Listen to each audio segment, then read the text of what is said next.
पाठ 18 मैंने तैरना सीखा। मूर्तिकला, चित्रकला, काव्य कला। संसार में अनेक कलाएं हैं, सबका अलग अलग माध्यम है। कवि न होकर भी काव्य कला का ज्ञान आपको हो सकता है। तानसेन न होने पर भी संगीत की बारीकी आप समझ सकते हैं, किंतु तैरने की सब टेक्निक जानने के बाद भी यह निश्चित नहीं है कि आप तैर भी सकें। आप किसी पुस्तक में पढ़ लीजिए कि पानी में जब खड़ा होना हो तब आपकी कमर 90 डिग्री का कोण बनाए, आपका हाथ 45 डिग्री का और आपकी आंख 30 डिग्री का।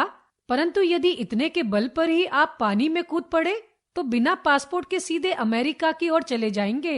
यही एक कला है जिसका पांडित्य तथा जिसमें क्षमता प्राप्त करने के लिए आपको सशरीर माध्यम में प्रवेश करना पड़ता है।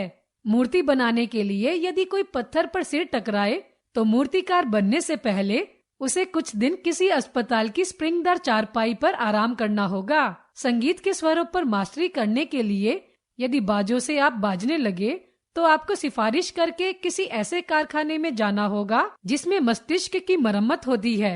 परंतु इसके पहले कि आप तैरने का क ख भी जान सके, आपको ऐसे जलसे में जाना होगा जहाँ की महफिल जल से ही होती है। अपने पानी पल्लव से पानी का परिरंभण करना होगा और जीवन से जीवन की बाजी लगानी होगी।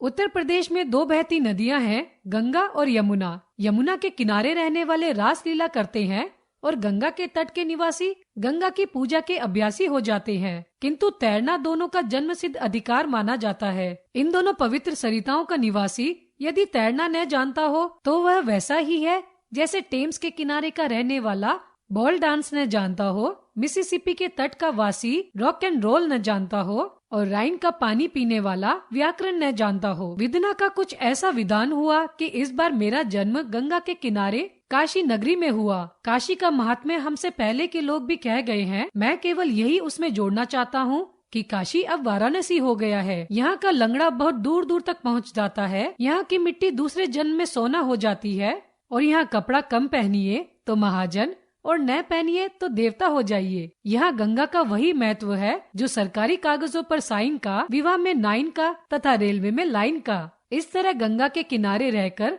तैरना जानना भी जरूरी था। सभी का आग्रह था, जोर था, दबाव था कि मैं तैरना सीख लूं। मैंने निश्चय किया तैरना सीखूंगा। अब मैं गुरुजी की खोज करने लगा। कविता वही ऊंची जिस पर दिमाग की सीढ़ी चढ़ न सके और डॉक्टर वही बड़ा जिसका पर्चा कोई पढ़ न सके।